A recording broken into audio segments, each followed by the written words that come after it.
आमच्या उपोषणामुळे या कायद्याचा प्रारूप तयार झालं आणि त्याच्यामध्ये काही दुरुस्त्या सुद्धा आम्ही सांगणार आहोत.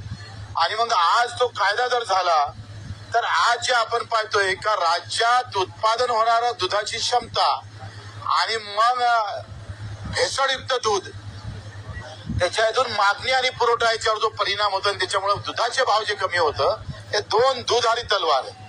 एक तरफ भेसळयुक्त दूध नहीं मिलना चाहिए और दूसरी तरफ दूध के भाव भी बढ़ना चाहिए. आमच्या एका या कायद्यानं दुधाचे भाव वाढल्याशिवाय राहणार नाही. तो वाट पाहतोय ते सांगताय का या अधिवेशनात आणू नाही तर मग आम्ही पाहतोय का पुढच्या अधिवेशनात किंवा त्याचा ऍडव्हान्स आणण्याचा प्रयत्न ते करणार आहे. हा एक निर्णय तिथे झालेला त्यांनी सांगितला आहे.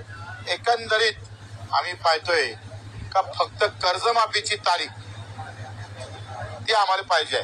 योग्य तारीख सीएम साहेबांना सांगितली पाहिजे. कर्ज कोणाला नेमकं माफ होते ते समिती ठरवणारच आहे.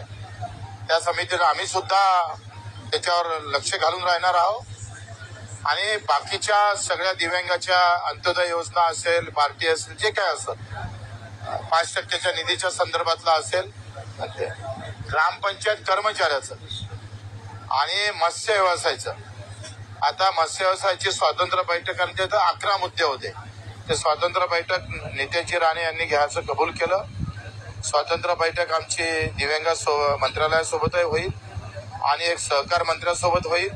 सहकार मंत्र्याचं ऊसाच्या बाबतीत आम्ही स्वातंत्र्य, कारण आम्ही पाहतोय का जे रिकोरी काढल्या जातं त्याच्यात गफलत होते आणि काटेमारीमध्ये गफलत होते. ते होऊ नये आणि बरेच कारखाने त्या ऊसाचे पैसे 2-2 वर्ष देत नाही. त्या संदर्भात स्वातंत्र्य बैठक होणार आहे.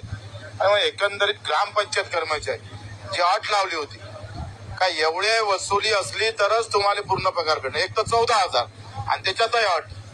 आता या ग्रामपंचायत कर्मचाऱ्यामध्ये काही सफाई कामगार आहे, कर्मचारी आहे, काही नळ पाणी देणारे कर्मचारी आहे. मग त्याला कशी अट लावताय?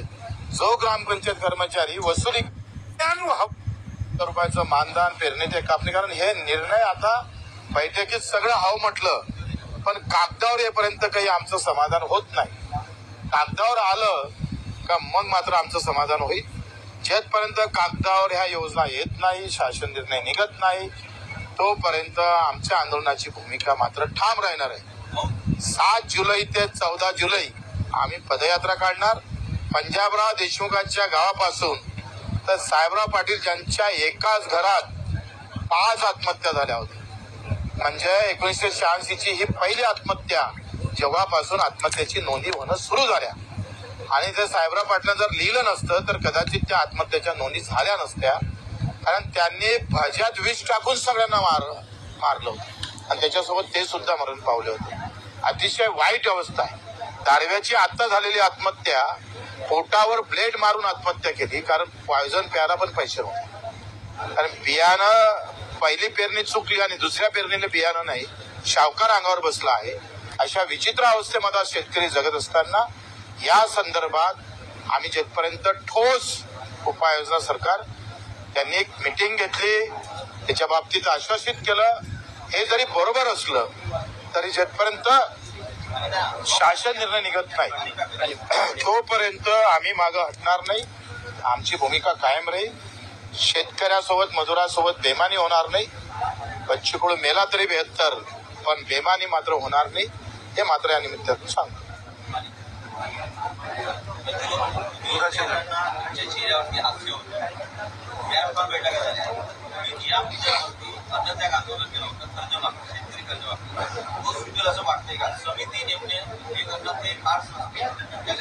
समिती नेम आतापर्यंत मी आंदोलनातला PhD झालेला विद्यार्थी आहे.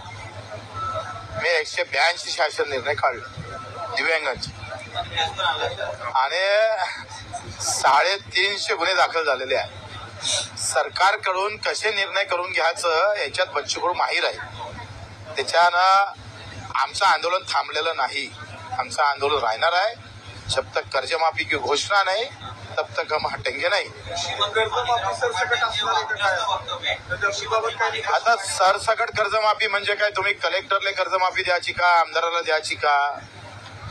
ज्याचा प्लॉट ज्याच्या शेतीवर येणे होत असेल आणि तो प्लॉट विकत असेल त्याला कर्जमाफी द्यायची आहे काय, तर या मताचं मी पण मान्य आहे का अशा लोकांना कर्जमाफी न देता ही कर्जमाफी गरिबापर्यंत, शेतकऱ्यापर्यंत जास्तीत जास्त सरसकट गरिबाची कर्जमाफी झाली पाहिजे. त्याच्याबद्दल आम्ही ठाम आहोत. कृषी मंत्री माणिकराव कोकाटे वारंवार असंवेदनशील वक्तव्य करतायत शेतकऱ्यांसंदर्भात. आता त्यांना खरंच माफी जर शेतकऱ्याला दिलासा द्यायचा असेल तर त्यांनी खूप चांगला सहभाग घेतला.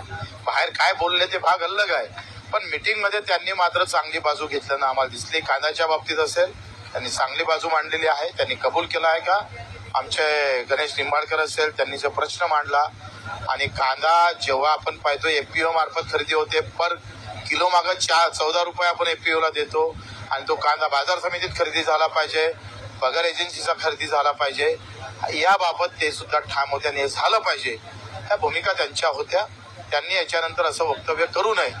ते केलं तर आम्ही अजून जिवंत आहे हे त्यांनी विसरू नये.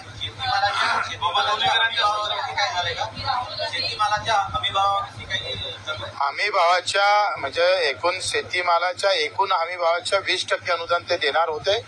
त्या संदर्भात सुद्धा त्यांनी आता कृषी मूल्य आयोग राज्याचा आहे, त्या संदर्भात त्यांची एक पूर्ण टिप्पणी येईल. कशा पद्धतीनं द्यायचं, हमी भाव जर आपण किती खरेदी केली एकूण, म्हणजे आपण पाहतोय का सोयाबीन जर 20% खरेदी केली, राहिलेले 40%, 60% खरेदी झाली नसतात, त्याच्यासाठी आपण काय केलं पाहिजे. आता हा थोडा गुंतागुंतीचा विषय आहे, परंतु त्याच्यावर एक निर्णय होणं फार गरजेचं आहे. त्यांनी असं म्हटलं होतं का एमएसपीच्या म्हणजे हमी भावाच्या 20% अनुदान आम्ही देऊ. आता ते धानाले दिलं पण ते कमी दिलं, आता ते इतर पिकाला दिल्या गेलं पाहिजे, त्याच्यासाठी आम्ही ठाम आहोत. राहुल गांधी यांनी अनेक ट्विट केलेलं आहे. महाराष्ट्रामध्ये मागच्या काही कालावधीमध्ये जवळपास 750 जास्त शेतकऱ्यांनी आत्महत्या केल्याचा आकडा एका बातमीमधला 1200च्या वर 6 महिन्यात राज्याकडे आलेली जी काही माहिती आहे 3 महिन्याचा आकडा शेअर केला. हो, तर एकूण 6 महिन्याचा 1200 पर्यंत आपण एकूण आत्महत्या झालेल्या आहे. आणि मला असं वाटतं का ही अत्यंत दुर्दैवी गोष्ट आहे. परवा एकादशी आहे, पांडुरंगाचा दिवस आहे आणि हा पांडुरंग या सरकारला पावला पाहिजे, शेतकऱ्याला पावला पाहिजे. पण या सरकारमध्ये आमदार असं म्हणतात की या वारीमध्ये आता अर्बन नक्षली घुसतात. ते कोणत्या म्हणजे त्यांचं खरं तर एकदा मेंदू तपासण्याची गरज आहे. ते कोणत्या व्यासपीठावरून ते बोलतात आणि तुमचं सरकार असताना अर्बन नक्षलवादी घुमत असेल तर पुन्हा देवेंद्रजीलाच ते उत्तर द्यावं लागेल. त्याचं उत्तर देवेंद्रजीनं दिलं पाहिजे, कारण ते त्या खात्याचे गृहमंत्री आहे.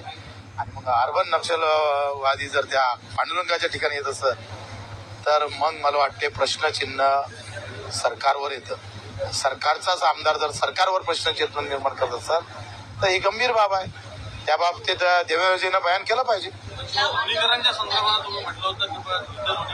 आता आम्हाला लोणीकर इथं काही दिसले नाही, दिसले तर आम्ही आमच्या भूमिकेवर कायम आहे. पण काल त्यांनी माफी मागितली असं सभागृहात 10 मागितली, 1000 वेळा माफी मागितली. आता माफी मागणाऱ्यासाठी तुम्ही वारंवार लोणीकर किती दिवस चालवता. त्यांनी सभागृहात माफी मागितली. मी तुमची माफी मागत नाही नेत्यांची, पण शेतकऱ्याची माफी मागितली, फक्त कान पकडले नाही. तर त्यांनी कान पकडून एकदा माफी अधिक मागितली पाहिजे.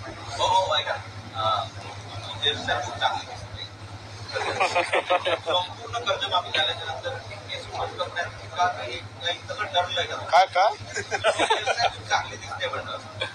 तुम्ही याच्यावर काय पाहायची गरज आहे. बच्चू कडूवर पहा ना तुम्ही. बच्चू कडू जो कडू आहे त्या हेयरस्टाइलचा कुछ लंबे काम करना है, बड़े काम करना है, इसलिए बाल भी बड़े बढ़ाना है. त्याच्या मागचा राज आहे.